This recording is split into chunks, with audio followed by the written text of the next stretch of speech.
Bonjour à tous, je suis Jérôme Fauconnet, je suis le président de FISA et je suis l'expert sur tout ce qui touche au calcul réglementaire.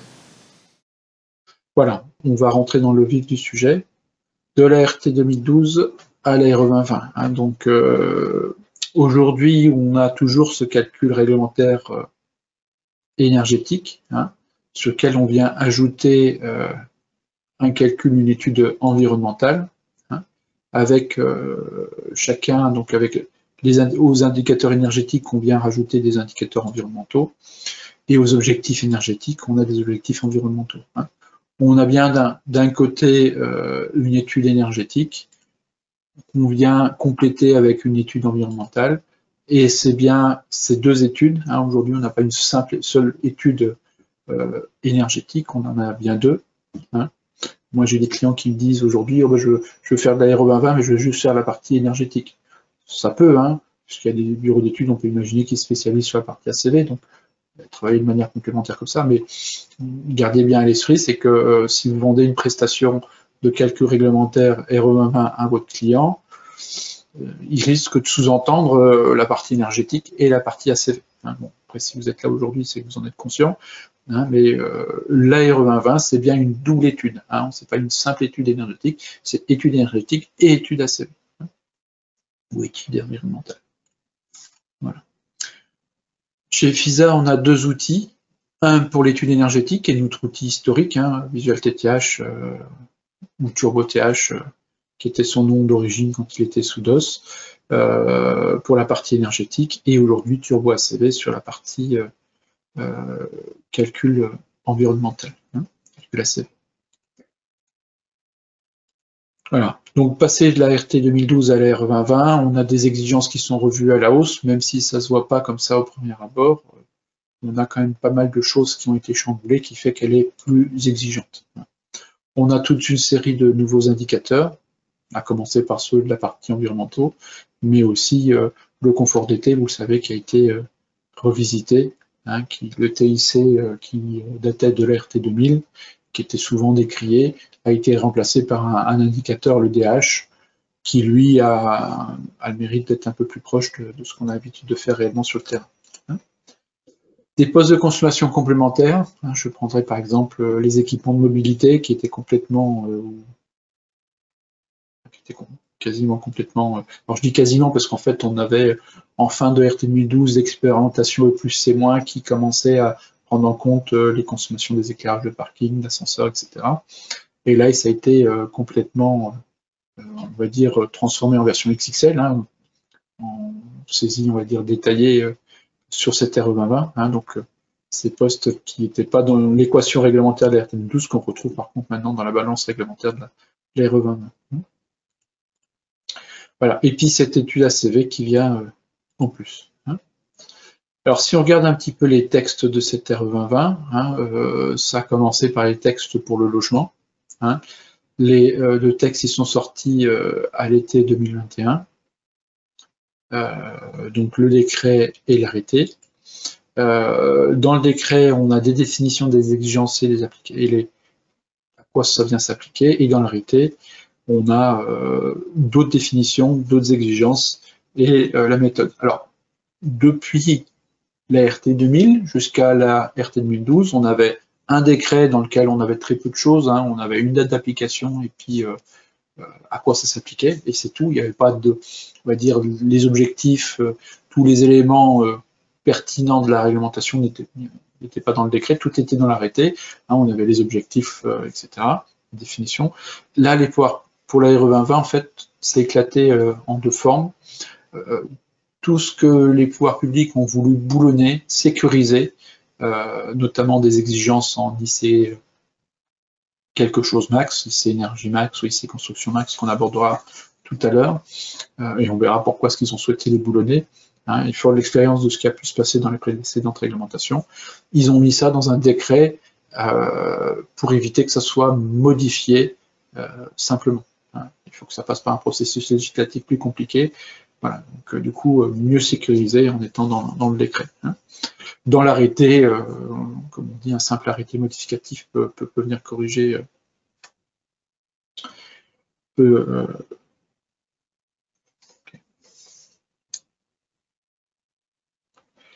Voilà. Voilà. Ensuite est sorti les textes relatifs au bureau et enseignement. Hein, donc, dans les textes relatifs au logement, hein, on avait aussi déjà des éléments pour les bureaux et les enseignements. Est venu un décret complémentaire, décret parce que surtout c'était des objectifs, hein, les objectifs, les exigences pour les bureaux et les enseignements, voilà, qui ont été mis dans ce décret. Les textes à venir, hein, souvent on s'interroge effectivement sur qu'est-ce qui va encore nous tomber dessus. Enfin, je veux dire, on se rend compte qu'entre les logements, bureaux et enseignements, on a loin de faire le tour de tous les bâtiments neufs. Hein. Donc typiquement, tout ce qui sont les objectifs pour les hôtels, les commerces, la restauration, aujourd'hui, les textes qu'on vient de voir n'ont aucun objectif pour ces usages-là. On sait que l'ARE 2020 va s'appliquer, puisque dans le décret d'application, ça fait partie de la liste des usages concernés par l'ARE 2020, mais on n'a aucun objectif pour ces usages-là. Hein. Les travaux sont en cours d'élaboration. Il y a eu déjà quelques réunions de présentation des premiers seuils qui se dessinent, hein, pour certains de ces usages-là. Bon, sur un planning relativement optimiste envisagé par la DHUP, alors fin d'année dernière, ils imaginaient une sortie des textes début 2024 pour une date d'application à mi-2024. Nous, en tant qu'éditeurs de logiciels, en général, on a des versions brouillon, hein, avant relecture, etc., des textes. Aujourd'hui, on n'a encore rien vu venir. On a début d'année qui est passé très vite, hein, je pense, comme pour vous. On est déjà début mars. Hein, et puis la dernière réunion qu'on a pu avoir avec le ministère nous annonçait bien que les textes plutôt de mi-2024 pour une date d'application au 1er janvier 2025. Sachant que certains usages, voilà, par exemple les commerces et les crèches et les médiathèques, ont des objectifs qui sont déjà relativement bien ficelés, contrairement par exemple à l'hôtellerie ou la restauration, où les objectifs ne sont pas du tout ficelés aujourd'hui. Donc on aura peut-être une parution encore en 2 temps, ce qui va nous faire 4 textes. 4 textes. Hein, voilà.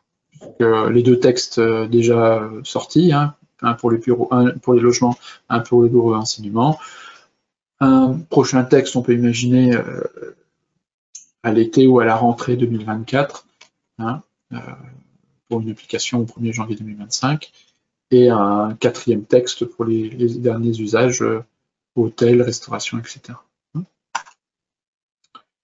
Donc si on prend un petit peu un axe des temps, 1er janvier 2022, donc application de l'ARE 2020 au logement. Alors faire très attention, je vous invite vivement à aller relire la définition du logement, parce qu'on a certaines typologies d'hôtels, typiquement, qui sont considérés comme des logements, et donc avec une ARE 2020 qui s'applique déjà depuis le 1er janvier 2022. Tout ce qui est typologie appart-hôtel, typiquement, c'est de l'ARE 2020 déjà aujourd'hui. Hein. Voilà.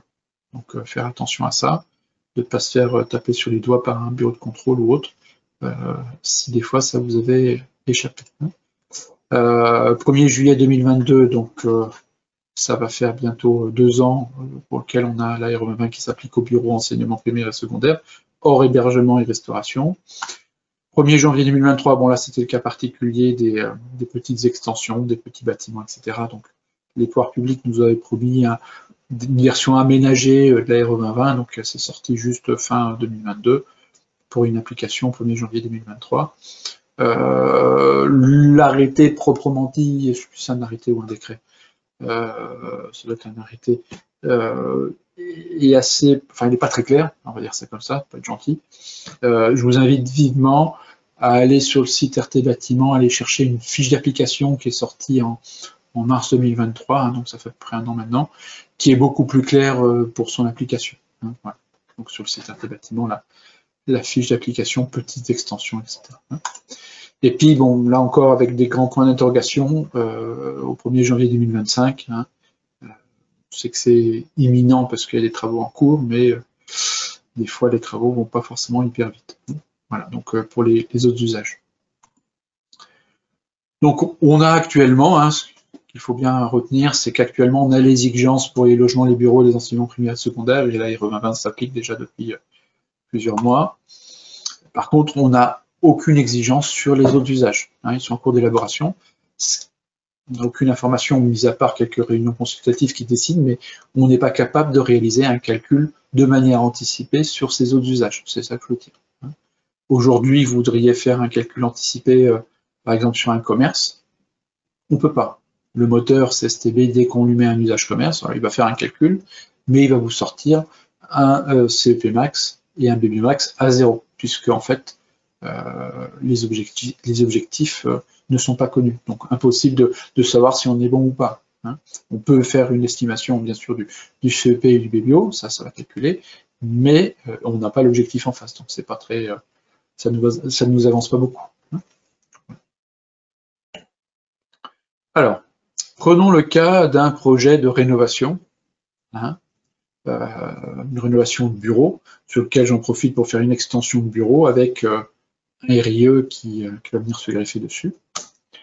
Donc j'ai la partie rénovation et puis une partie que je vais traiter en RTX, ça elle n'a pas bougé depuis 2008, et une partie neuve qui pour partie va être traitée en RE2020 puisque ma partie bureau est déjà assujettie à RE2020.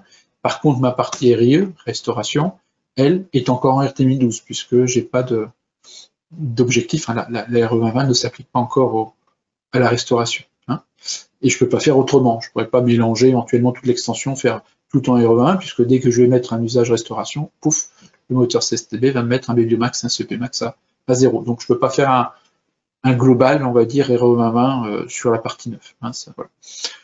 Ce que je vous disais tout à l'heure, c'est important que dans le même logiciel, vous puissiez traiter ces trois réglementations, que dans TTH, dans le même projet, vous pouvez saisir ces trois parties de bâtiment. La partie rénovée, la partie RE1 et la partie RT1012. Le logiciel, en fonction de ce que vous avez saisi, il va automatiquement faire les trois calculs et il vous produire les trois notes de calcul différentes correspondant à chaque élément, avec dans le cas des RT1012 et RE1, les R7 correspondants. Maintenant qu'on a vu ces quelques généralités sur lesquelles à côté desquelles il ne faut pas passer, on va zoomer vraiment sur la partie ACV. Alors l'ACV, l'étude ACV, ça consiste en quoi? Le premier objectif de cette étude ACV, c'est de minimiser l'impact carbone d'un bâtiment neuf. Voilà. On va essayer d'optimiser, pour rentrer dans les clous, l'usage des matériaux, l'usage de l'énergie, pour minimiser l'impact carbone d'un bâtiment. Et on verra juste après, avec quelques ordres de grandeur, que l'acte de construire n'est pas anodin par rapport à la consommation même du bâtiment, la consommation énergétique du bâtiment. Donc pour remplir cet objectif qui est de minimiser cet impact carbone, eh bien on va réaliser ce qu'on appelle une analyse de cycle de vie. ACV, c'est l'acronyme pour analyse de cycle de vie. Bon, ça, je pense que vous le connaissez déjà. Et là, la réglementation nous demande de le faire sur 50 ans.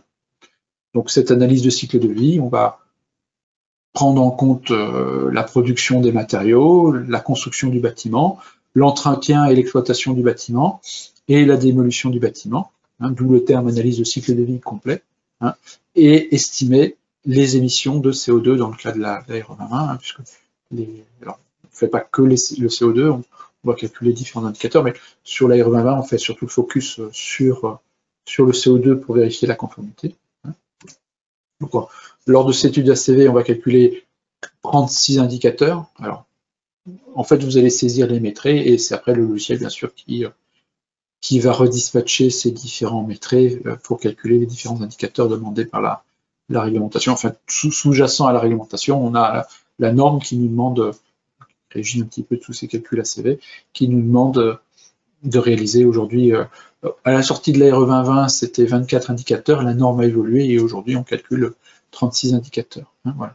Donc dans ces 36 indicateurs, j'ai bien sûr les émissions de CO2, j'ai l'utilisation des ressources, la pollution de l'eau, la pollution de l'air, des sols, etc. etc. J'ai 36 au total qui sont rangés de manière judicieuse. Mais pour la vérification, vérifier la conformité à la réglementation de notre bâtiment.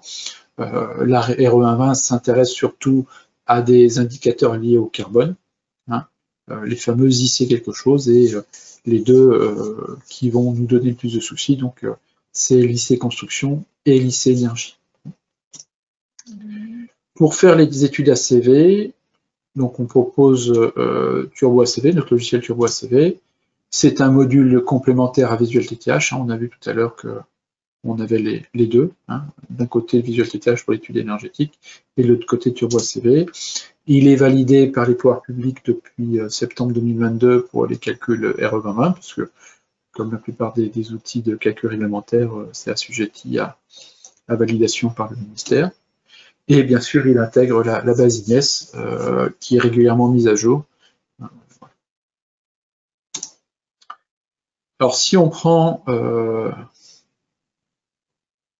un projet assujetti à RE2020, hein, l'axe des temps, sur lequel je mets quelques dates clés, hein, la date de dépôt de PC, je fais l'étude de mon projet, le moment où on réalise le DCE, hein, alors après, forcément un DCE, ça se construit pas comme ça de manière ponctuelle, hein. On a une élaboration et on verra qu'à ce moment-là, on va faire un calcul réglementaire pour vérifier que ce qu'a priori on souhaite mettre dans notre bâtiment nous amènera bien à un bâtiment conforme, la réalisation des travaux et bien sûr la réception de travaux. Ce que nous demande la réglementation aujourd'hui, c'est qu'avant même le dépôt de PC, c'était déjà vrai en RT 2012, on doit faire une étude de BBio. Avec la RE2020, on nous demande en plus de vérifier aussi la conformité sur le confort d'été, hein, et puis on a toujours la faisabilité éventuellement dans les cartons.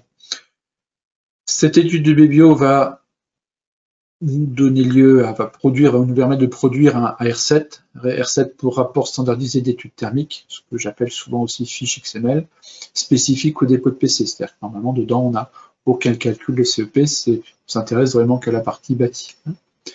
Et donc, ce R7, on va le faire transiter sur le site RT Bâtiment pour produire l'attestation dépôt de PC. Alors, bien sûr, au moment du dépôt de PC, si la réglementation nous demande juste de faire un calcul de BBio, c'est un bon conseil d'aller jusqu'à faire une étude thermique complète préliminaire. Hein. À l'époque, moi j'ai connu la fin de la RT 91. À l'époque, on faisait des calculs à réception de chantier, on vérifiait juste que le bâtiment était conforme. Voilà, c'était une formalité, on va dire. Mais les exigences étaient très faibles. La réglementation, ça faisait des années qu'elle était présente et voilà. On va dire, les habitudes du terrain étaient meilleures que la réglementation, donc on n'avait pas trop de loups à lever, hein. Il n'y avait pas trop de suspense, on va dire. Aujourd'hui, depuis la RT 2000, les choses sont renforcées, et je l'ai vu depuis la RT 2005, encore plus sur la RT 2012, etc. Les bureaux d'études et les maîtres d'ouvrage ont anticipé énormément les problèmes, parce qu'ils savaient que voilà, si on attendrait la réception de travaux pour vérifier si le bâtiment était conforme, on pouvait s'exposer à de gros problèmes. Du coup, essayer d'anticiper au maximum cette étude thermique. Alors j'ai marqué préliminaire, hein, c'est pas celle qui est l'étude thermique qui va valider la conformité du bâtiment, c'est simplement pour anticiper les problèmes, hein, vérifier si ce qu'on a prévu de construire est bon. Si c'est pas bon, forcément il faudra aviser, hein, mais voilà, ça permet de... Ensuite, au moment du DCE, alors pourquoi au moment du DCE? Parce que c'est à ce moment-là où on a à peu près cerné l'ensemble des métriques, hein, et on va le voir après que l'étude ACV, le gros des troupes, enfin la prose, un peu comme sur l'étude thermique, la saisie la plus importante, c'est surtout de saisir des métriques, hein, sachant que là, on ne s'intéresse pas juste à l'approche thermique, on s'intéresse vraiment à tous les matériaux de construction dans l'étude ACV. On s'intéresse bien sûr à l'isolant, le mur, etc., mais on s'intéresse aussi à la tuile, à la gouttière, à la fenêtre, bien sûr, mais voilà, je dirais même le joint de silicone dans la douche. Voilà. On s'intéresse vraiment à énormément de métriques alors, sur des petits projets type maison individuelle, on peut encore se les faire a cappella. Sur du gros projet, forcément, il faut partir de pièces écrites pour pouvoir réaliser avoir accès à ce métrique, hein. Voilà.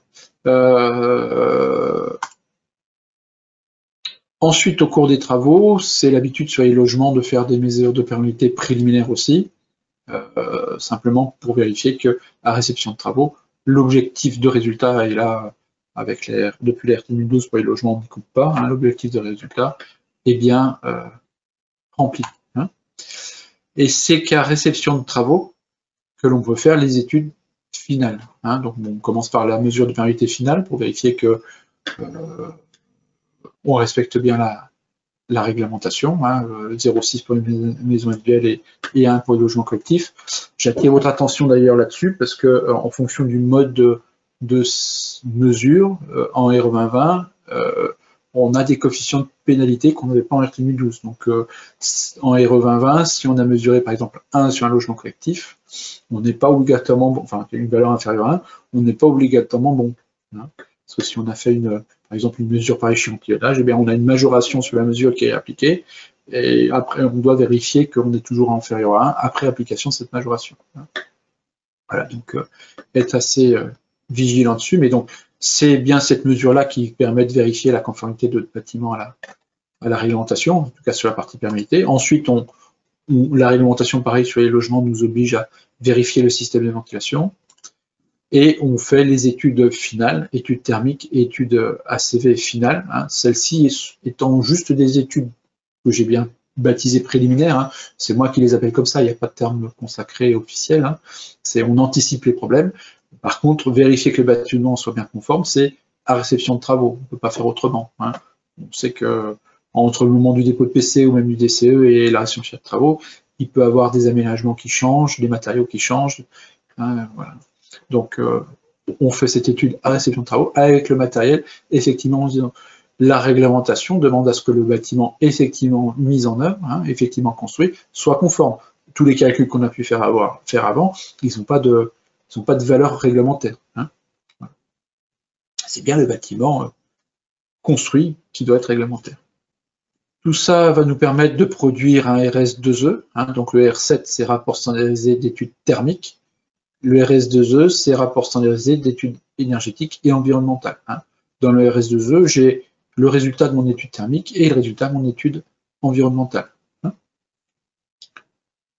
D'ailleurs, quand on ouvre le RS2E, j'ai une partie R7 et une partie RS-ENV. Voilà. Ce RS2E, on va le poster sur le site RT Bâtiment pour récupérer l'attestation de conformité que vous, bureau d'études, vous n'avez pas le droit de signer. Hein.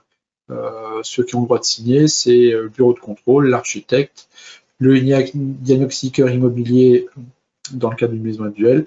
Et aujourd'hui, on a un quatrième qui est, si on fait par exemple, on veut un label énergétique, hein, ou un label, par exemple, Cercal, vérification à un label HQE, eh bien, il peut aussi signer cette attestation de conformité. Et donc, je rebondis justement, aujourd'hui, on n'a pas de label encore sur les R2020, hein, mais ça devrait pas tarder à sortir. Enfin, ça devrait bien sortir un jour, notamment le label bâtiment énergie positive, etc. Voilà. Dès qu'on a un bureau de contrôle pour vérifier la conformité à un label, souvent, dès le dépôt de PC, ils nous demandent des éléments. C'est-à-dire que cette étude préliminaire qu'on a fait pour nous, souvent, ils vont nous réclamer déjà un petit peu pour voir si on a des choses qui tiennent la route. Pareil, dès qu'on a fait une étude ACV, ils vont nous la réclamer. Et puis ensuite, bien sûr, tout ce qui est calcul final pour vérifier que le bâtiment est bien conforme à la réglementation et au label. Voilà. Si on a la chance d'avoir un projet qui bénéficie d'une maquette numérique, hein, qui est en toute partie sur maquette numérique, eh bien, comme vous l'avez compris, le nerf de la guerre pour faire l'étude de la CV, c'est surtout d'avoir des métrés. Sur une maquette numérique, on a vite fait d'avoir des métrés relativement précis. Donc du coup, on peut un petit peu anticiper, si on a peur de cette étude ACV, on peut un petit peu anticiper l'étude préliminaire sur la partie ACV. Hein. Voilà. Donc si maintenant on remet un petit peu en face l'étude énergétique et l'étude ACV, l'étude énergétique, elle nous fait nos calculs et nous donne des indicateurs énergétiques et de confort d'été. Et les consommations seront réinjectées dans l'étude ACV, associées aux métriques complètes de notre bâtiment, donc avec différentes sources, hein, CCTP, plan, maquette numérique, pour produire les indicateurs environnementaux. Hein. Donc si on regarde un petit peu les différents indicateurs, du point de vue énergétique, on a le BBO et le CEP bien connus. Du côté confort d'été, on a le TIC qui est remplacé par le DH et puis éventuellement des garde-fous. Et du côté environnementaux, on a l'IC Construction qui, lui, se focalise sur les matériaux de construction et le chantier, on va le voir juste après, et l'IC Énergie qui est le pendant du CEP. Hein, vous voyez, le CEP, lui, c'est des kilowattheures EP, hein, bien connu depuis la RT 2000 maintenant. L'IC Énergie, lui, c'est l'équivalent, hein, mais traduit en CO2, hein, donc avec des équilibres qui sont complètement différents. Hein, kilowattheure EP, par exemple, l'électricité se fait bananer avec son coefficient de 2,3, alors que le gaz est pas mal, alors qu'en IC Énergie, quand on parle CO2, on sait que l'électricité va avoir une émission de CO2 beaucoup plus faible que le gaz, donc une redistribution on va dire, des poids. Hein. Les exigences sur la partie énergétique sont très fortes, hein, depuis la RT 91, tout ça s'est renforcé. Hein, donc pour ça qu'on fait beaucoup d'études préliminaires et le plus tôt possible. Hein. Alors souvent la question qu'on me pose, c'est est-ce qu'on pourra faire au stade des dépôts de PC aussi une étude ACV? Je dirais que quand on aura acquis suffisamment d'expérience pour réaliser les études ACV, pourquoi pas? Aujourd'hui, on fait bien une étude de BBO qui, somme toute, est relativement complète, hein, précise, enfin, on nous demande comme des éléments précis, y compris quand on fait l'étude préliminaire énergétique. Hein, donc, demain, quand on aura suffisamment d'expérience sur la partie ACV, on pourra très bien, alors, faut-il encore avoir des métriques qui soient calées, donc, d'où l'intérêt d'une maquette numérique et autres, voilà, faire beaucoup plus tôt.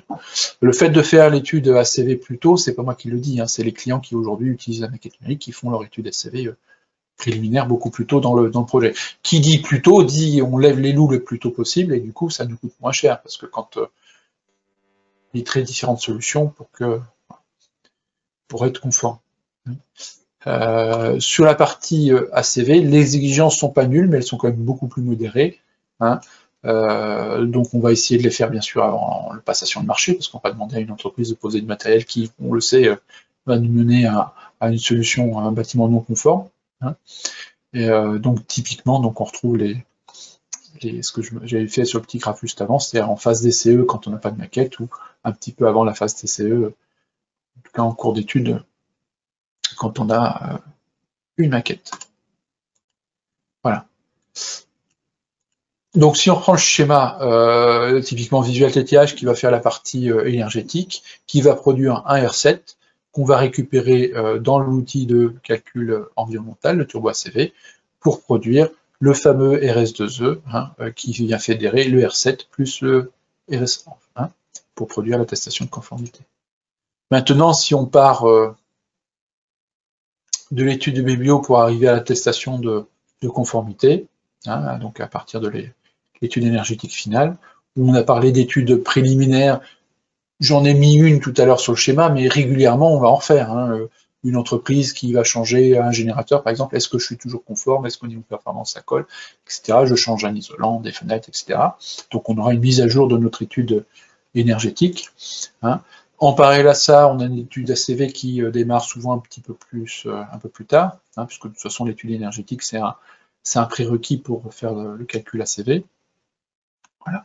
Et donc à chaque mise à jour de l'étude énergétique, on la réinjectera dans l'étude ACV pour arriver tout doucement à l'étude ACV finale, hein, pour venir produire cette attestation de conformité. Hein.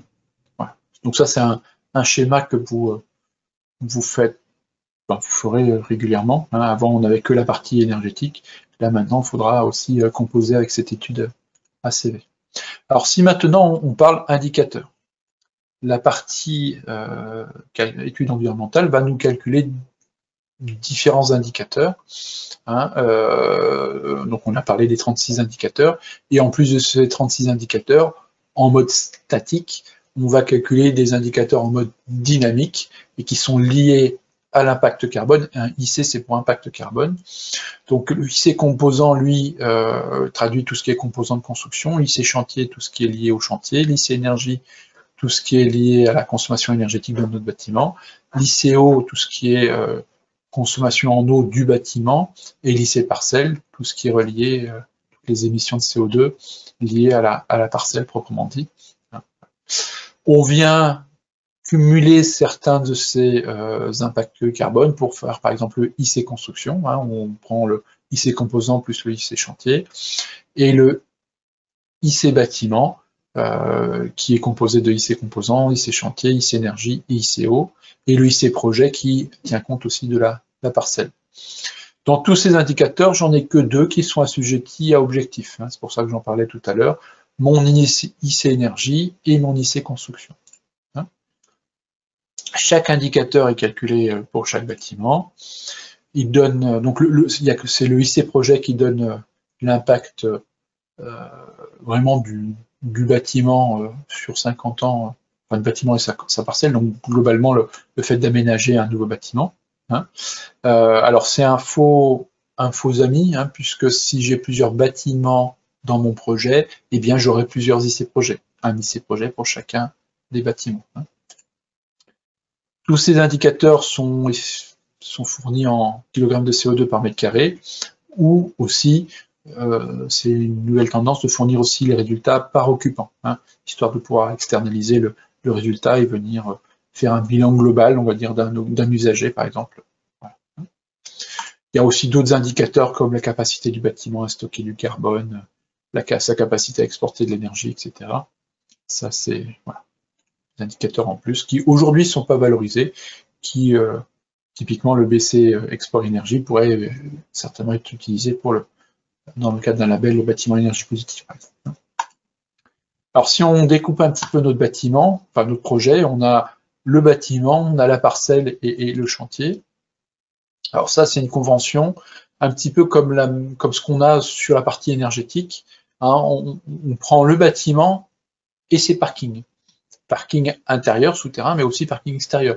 Dans le calcul RE2020 énergétique, le parking, c'est extérieur, on va quand même comptabiliser au moins l'éclairage. Hein. Là, c'est pareil. Donc, le parking, on vient l'extraire de la parcelle, hein, on vient l'intégrer sur le bâtiment. Et pour différentes raisons, pareil pour le réseau VRD. Hein, tout ce qui est réseau qui vient alimenter notre bâtiment, c'est affecté au bâtiment, et pas à la parcelle. Hein. Alors, il y a une frontière, il y a quand même une certaine partie, par exemple, notamment sur le parking, par exemple, on a le parking qui est affecté au bâtiment, mais si on prend par exemple les matériels qui sont utilisés pour traiter les eaux d'écoulement du parking, ça par contre, ça sera affecté à la parcelle. Hein. On va avoir un petit visuel aussi derrière. Hein. Pour chacun de ces contributeurs, on va dire bâtiment, parcelle et chantier, on a des composants, on a du transport, on a de la consommation et du rejet d'eau usée, et de la consommation énergétique. Sauf dans le cas de la parcelle où la méthode, on va dire, fait la passe sur la partie de la consommation énergétique, néglige la consommation énergétique de la parcelle. Puisqu'en fait, s'il y a consommation, il y a de fortes chances que ce soit plutôt les parkings qui sont déjà affectés au bâtiment. Donc on a pour le chantier notre indicateur IC chantier qui tient compte des composants utilisés sur le chantier, par exemple une dalle que je mets en place pour soutenir une grue ou une palissade ou ce genre de choses. Tous les composants qui ne sont pas réutilisés sont à comptabiliser sur le chantier. Le transport par exemple de l'excavation de terre, etc. Hein. Donc ça, c'est pris en compte. La consommation en eau et en énergie du chantier, donc tout ça, c'est intégré dans le chantier.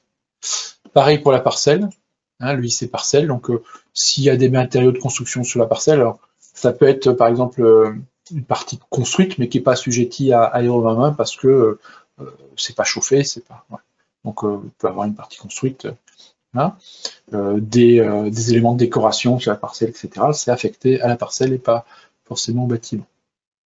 Bon, pareil, le transport des composants, etc. La consommation en eau de la parcelle, hein, pour nettoyer, arroser, etc.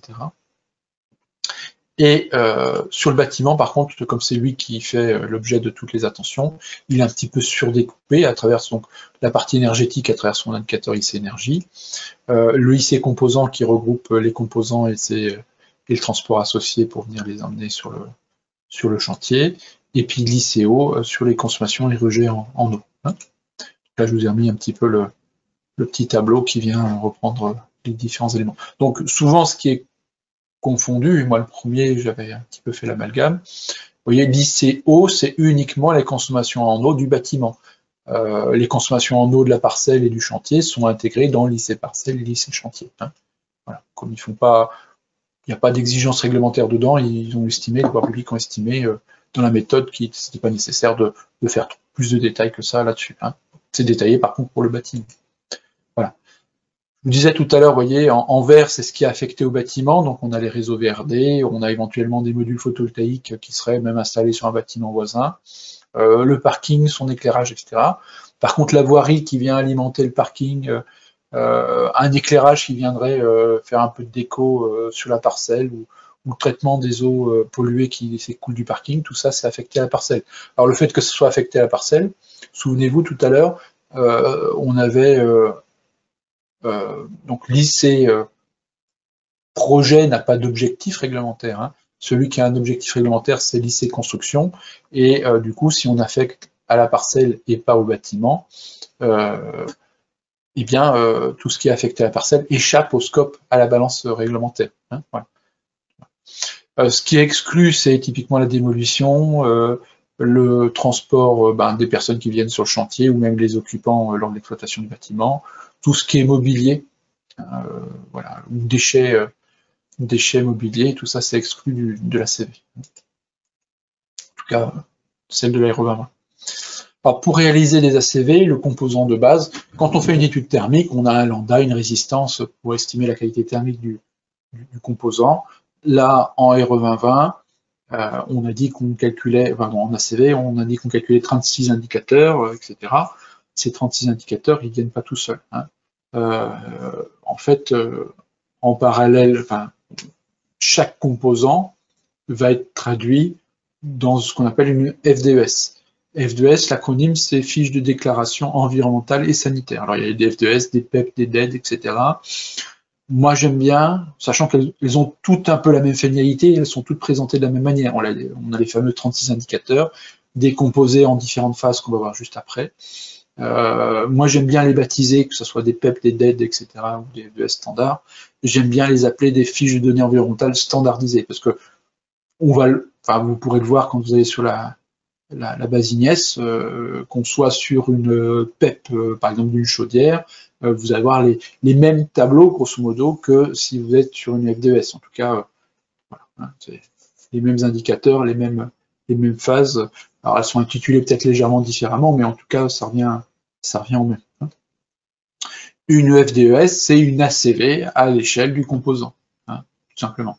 Et quand on fait une ACV à l'échelle du bâtiment, eh bien, on vient additionner toutes ces ACV de composants. Alors, on vient les ajuster par rapport à la durée de vie, etc. Mais grosso modo, c'est ça que ça veut dire. Hein. Alors, une FDES, au-delà des données numériques, on a quelques données générales, comme par exemple l'unité fonctionnelle. Une FDES, elle est donnée pour une quantité de matériaux. Hein, ou pour, voilà. Si on prend par exemple la FDES qui est liée au transport des matériaux, eh bien, son unité fonctionnelle, c'est le tonne-kilomètre. Hein. Donc, les valeurs qui sont notées dans l'FDES sont valables pour le transport d'une tonne de marchandises sur 1 kilomètre. Hein. Ensuite, on a, en plus de cette unité fonctionnelle, un petit peu une petite explication, hein, surée de transport par camion d'une tonne de marchandises sur une distance d'1 kilomètre. Voilà, donc ça explique tout de suite l'unité. On a la durée de vie. Alors bien sûr, là, il n'y a pas de durée de vie au transport, hein, mais là, j'ai pris par exemple une chaudière, durée de vie de 17 ans. Hein. Voilà, alors DVE, DVR, c'est durée de vie estimée ou durée de vie de référence. Dans la FDES, on a la durée de vie de référence. Et vous pouvez dire, oui, mis en situation, ce composant aura une durée de vie moindre parce qu'il va avoir à être assujetti à plus d'usure, etc. Donc, on pourra venir minimiser la durée de vie du composant. On ne peut pas la maximiser, hein, ça c'est pas autorisé, mais on peut la diminuer éventuellement. Hein. Dans ces données administratives, on a aussi, dans ces données générales, on a aussi les dates de création, de mise à jour et de validité de la FDES. Et on a ce que je vous disais tout à l'heure, un gros tableau de valeurs qu'on peut appeler une matrice de données environnementales, donc qui vient croiser les indicateurs, donc les fameux 36 indicateurs, voire plus. C'est-à-dire que minimum on est sur 36 indicateurs, mais sur la base IGNES, ils en ont quelques-uns en plus, 3-4 en plus, multiplié par la phase du projet, c'est-à-dire la création du matériel, la mise en œuvre dans le bâtiment, quand on construit le bâtiment, l'exploitation, ensuite la démolition, le recyclage, etc. Donc ça nous fait 16 phases si on détaille tout. Donc 16 valeurs. Donc on a les fameuses phases, donc les modules, on appelle ça des modules. Donc les modules grand A, A, A5 qui traduisent, vous voyez, la durée le début de vie de notre composant, ça va de l'extraction des matières premières jusqu'à la mise en œuvre du composant sur le chantier, sur le bâtiment. Ensuite, on a les modules grand B qui traduisent l'exploitation du bâtiment. Ensuite, les modules grand C qui traduisent plutôt la fin de vie de notre composant, et en final éventuellement le module grand D qui vient traduire une potentielle réutilisation, un potentiel capacité de réutilisation du composant. Voilà. Est-ce que le composant on met complètement à la poubelle, on ne peut rien en faire, ou est-ce qu'il a de manière évidente possibilité d'être possible, sachant qu'on voit de plus en plus aujourd'hui, moi j'ai des clients qui me disent quand ils démontent un bâtiment, ils font une petite boutique sur le chantier et d'autres artisans viennent acheter le matériel qu'ils viennent de démonter. Ça arrive de plus en plus. Des opérations dans ce sens-là. Donc, voilà. Tout ça fois 36 indicateurs, ce qui nous fait à peu près presque plus de 400 valeurs, je crois. Voilà. Alors, sachant que chaque FDES est plus ou moins détaillé. C'est-à-dire qu'il y en aura qui vont avoir qu'une seule valeur, par exemple pour le module grand A. Ils n'auront pas les détails A1 jusqu'à A5, etc. Alors, ensuite, on a le cas particulier des modules B6 et B7. B6, c'est les consommations énergétiques de notre composant, et B7, les consommations en eau. Si je prends ma chaudière, une chaudière à condensation ou une pompe à chaleur, elle aura une consommation énergétique qui, dans la FDES, est considérée sur 17 ans, parce que souvent les pompes à chaleur et chaudières, elles sont données sur 17 ans. Voilà, c'est un peu comme quand je vais acheter ma voiture chez le concessionnaire, elle me donne tant de consommation de litres de gasoil au 100 km, mais c'est une consommation standard. On s'est amusé avec notre calcul énergétique de faire une consommation précise en gaz, en électricité, en fuel, en réseau urbain et autres de notre bâtiment. C'est quand même dommage de venir le remplacer par une consommation standardisée. Donc ce que nous dit la méthode, c'est que parce que les FDES qui sont sur la base IGNES, elles ne sont pas que pour les R2020, elles sont d'usage général. Donc elles ont cette information qui est, on va dire, qui fait double usage par rapport au calcul annexe qu'on a pu faire sur la partie énergétique. Donc du coup, ce que nous dit la méthode, c'est que sur ces modules-là, B6 et B7, on vient ignorer ce qu'il y a dans la FDES et on vient calculer l'IC énergie et l'ICO séparément. Voilà. Puisque la méthode nous donne aussi une base de consommation en eau du bâtiment. Voilà. Donc c'est ce que je disais, voilà, le B6 et B7 sont redondants avec l'IC énergie et l'ICO, donc du coup on nous demande de ne pas les comptabiliser. Et ça peut arriver que sur un composant, le module grand B ne soit pas détaillé, il n'y a qu'une valeur grand B et on n'a pas le détail B1 à B7. Du coup, ce que nous dit la méthode, c'est qu'on a le droit de négliger les modules B1 à B4 en disant, voilà, on met tout le module grand B à 0. Alors, sauf dans le cas des flux de frigo, où là, l'impact carbone est beaucoup plus important, etc. Pas négligeable, donc mais bon, ça rentre un peu dans le détail. Donc, faire un calcul ACV complet, c'est prendre toutes ces données environnementales, venir les sommer selon le composant, selon les différentes phases de mon projet, multiplier par les quantités, multiplier par un éventuel coefficient correcteur en fonction du temps. C'est ce qu'on appelle la fameuse méthode dynamique, où plus l'émission de CO2 a lieu loin dans le temps, plus elle aura un impact faible dans notre indicateur. Voilà. sur la méthode statique, par exemple, cette pondération est toujours égale à 1. Hein. Voilà, il n'y a pas de correction. Voilà. Les objectifs. Je vous ai dit tout à l'heure, les deux objectifs, enfin les deux indicateurs à impact carbone assujettis à objectifs réglementaires, c'est l'IC énergie et l'IC construction, qui sont tous les deux, donc doivent être tous les deux inférieurs au IC énergie max et IC construction max. Éventuellement, les autres indicateurs pourraient être utilisés pour éventuellement sur des labels. Voilà. Alors, si je prends l'IC énergie max, j'ai ici la valeur pour la maison individuelle, hein, qui tourne aux alentours des 160 kg. On voit d'ailleurs que dans les tableaux, alors ils sont pas en face ces tableaux, c'est parce que ça vient du décret logement et ça vient du décret bureau et enseignement. Hein, donc j'ai fait un copier-coller de directement du PDF du décret. Donc on voit que on a des valeurs qui vont évoluer en fonction des années. Hein, donc avec première date anniversaire, ça va être 1er janvier 2025. Bon, la maison individuelle, elle bouge pas, 160 kg. Sur les tertiaires, on est sur des valeurs qui sont très proches, 200, 240, hein, c'est très proche. Et on voit pareil qu'elles évoluent pas ou peu. Si l'enseignement, on voit que ça figure là au 1er janvier 2025, donc on va faire très attention, sachant que aujourd'hui, ces niveaux d'IC énergie interdisent l'usage du gaz. J'ai déjà essayé avec du solaire thermique, etc. Certains industriels disent avec de la chaudière hybride on s'en sort, mais bon après c'est reculé à mon avis pour mieux sauter. Hein, voilà. En tout cas, moi je l'ai régulièrement constaté, en tout cas moins de du gaz c'est 400 kg CO2 par mètre carré. Hein, donc voilà. Dès qu'on est en dessous de 400 kg, on oublie. Hein, voilà. Donc d'ailleurs on le fait, hein, on voit tout de suite quand on fait les études. Voilà. Alors ce que fait Visual TTH, puisqu'on a dit, hein, on fait d'abord l'étude énergétique et ensuite on fait l'étude ACV, potentiellement un peu tardivement. On a dit l'IC énergie, c'est vraiment le jumeau, enfin au moins le binôme du CEP. Hein, ils marchent ensemble, sauf que c'est pas les mêmes unités, les mêmes coefficients de pondération. Donc Visual TTH, dès qu'on lance un calcul de CEP, il nous calcule le CEP, mais il nous calcule aussi une estimation. Alors, il ne fait pas l'étude ACV complète du IC énergie, mais il nous donne la valeur du IC énergie et de l'IC énergie max. C'est-à-dire que si tout de suite, dès les premiers calculs, on veut essayer de glisser du gaz, on va se rendre compte que ça colle pas. Hein, et notamment sur ces niveaux-là, en général, on a un déficit si on met du gaz de 100%. Hein, on est au double de la valeur max.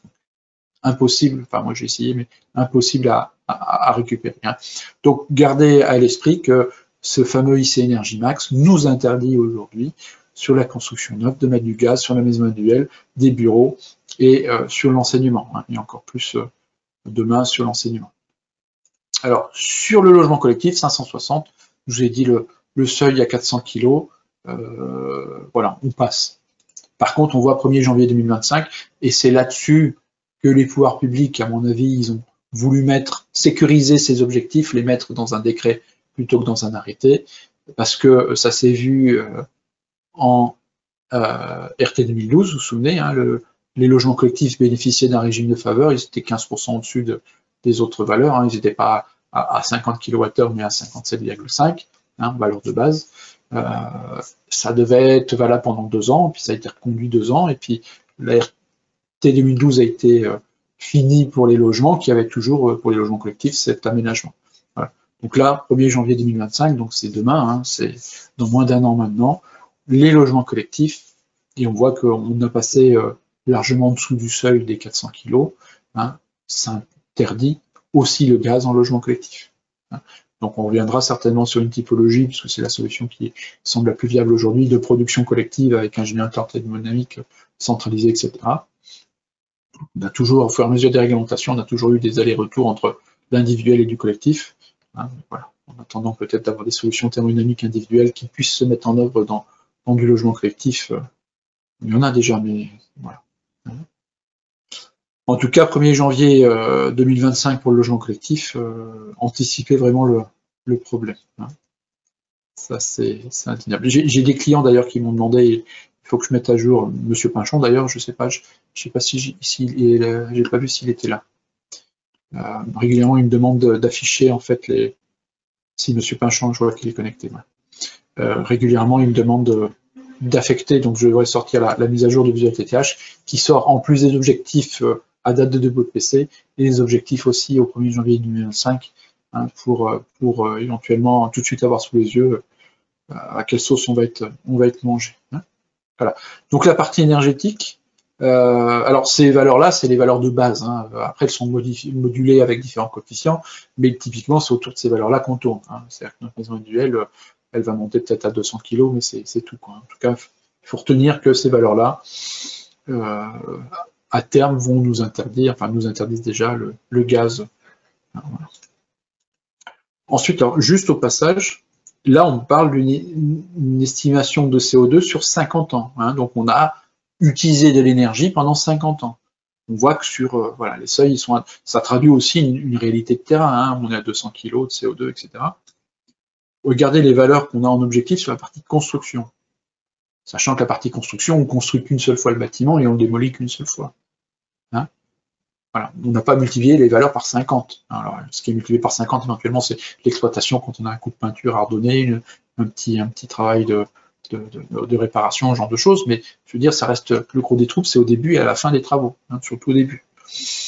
On se rend compte quand même que les ordres de grandeur, c'est de 1 à 5, hein, entre la consommation énergétique et l'acte de construire. C'est-à-dire que depuis les accords de Kyoto, qui ont donné lieu à l'ART 2000 à l'époque, on s'est dit il faut minimiser les émissions de CO2 liées à la consommation énergétique, et on se rend compte qu'aujourd'hui, alors bien sûr la consommation énergétique a bien diminué depuis l'ART 2000, hein, mais aujourd'hui on est arrivé à un moment où l'acte de construire, rien que le fait de mettre en œuvre le bâtiment, le fait de construire, produit 5 fois plus de CO2 que ce qui va produire par sa consommation énergétique sur 50 ans.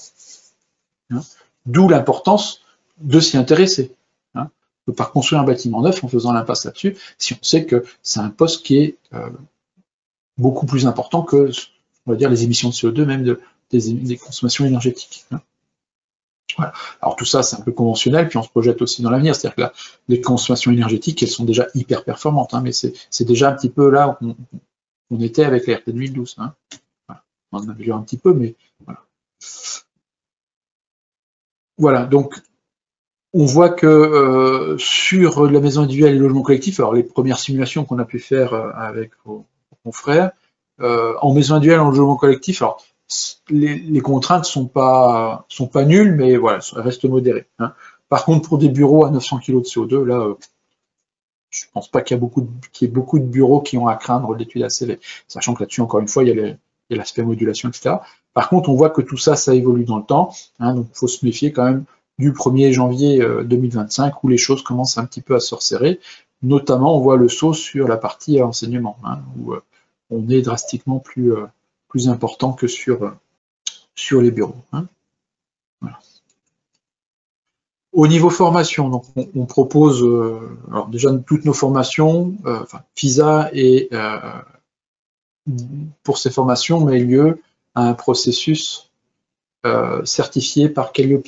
Hein, ce qui veut dire que vous, en tant que client qui suivez ces formations, vous pouvez vous faire rembourser les formations par les OPCO. Hein, voilà. Donc Atlas ou autre. Donc ça, c'est quelque chose auquel on ne pense pas forcément. Fin d'année dernière, les pouvoirs publics avaient mis en place ce qu'on appelait le FNE. Ça a continué encore un petit peu sur février, il y a eu quelques prolongations, mais voilà, peut-être que ça reprendra une autre forme là sur 2024. Mais ça a suscité beaucoup d'intérêt pour nos clients parce qu'il y avait une bonne prise en charge des formations. Si vous avez une question ou autre, n'hésitez pas à revenir vers votre conseiller commercial FISA. Hein, nous, en interne, on les a briefés sur ces sujets-là pour qu'ils puissent vous aiguiller. Moi, ce que j'ai pu constater, hein, déjà, parce que nous, notre convention collective, on est le bureau d'études aussi, donc on est sur la même convention collective, on a les mêmes OPCO que vous, hein, qui est Atlas. Donc, moi, je l'ai vu il y a quelques années en arrière, on voulait financer une formation, c'était il n'y a plus de budget, voilà.